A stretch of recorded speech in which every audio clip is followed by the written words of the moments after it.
Tu sais, même si on peut pas tout prédire, il y a des signes qui sont d'ores et déjà présents dans ta relation qui peuvent indiquer si celle-ci est vouée à l'échec ou non. Donc, je vais t'en partager quelques-uns. Attention, c'est pas une fatalité du tout. Faut pas prendre pour argent comptant tout ce que tu entends.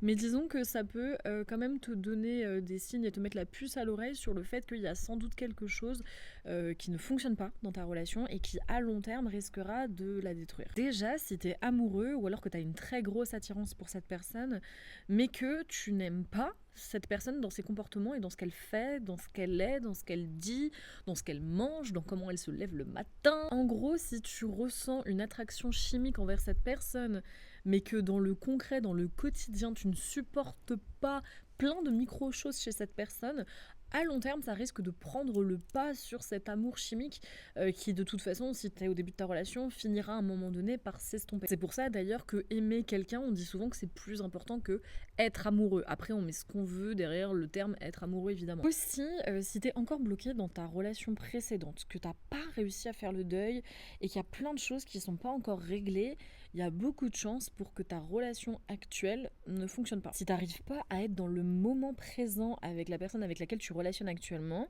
ça peut vraiment à long terme poser souci. Ce que je te conseille, c'est du coup d'essayer de boucler tes anciennes histoires le plus rapidement possible pour pouvoir réussir à t'ancrer dans le présent en fait et arrêter de regarder tes vieux traumas passés. Attention, c'est une tendance et je suis l'exemple inverse de ce que je vous dis pour le coup.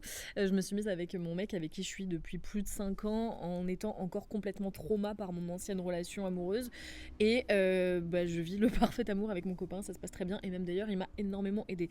Donc c'est pas obligatoire, je le répète, mais c'est une tendance. Ça dépend en fait dans quelle position t'es. Est-ce que t'as envie d'avancer dessus ou est-ce que juste t'es bloqué dans ton passé et tu cherches pas à travailler dessus. Autre signe dont tu peux tenir compte, c'est si dans ta relation, il n'y a pas d'écoute mutuelle et vous faites un peu semblant de vous écouter. En fait, vous vous écoutez surtout parler, mais vous tenez pas compte des besoins l'un de l'autre et vous vous respectez pas dans vos limites. Ou si vous n'êtes pas prêt à faire des concessions ou si on n'a qu'un seul des deux qui fait des concessions.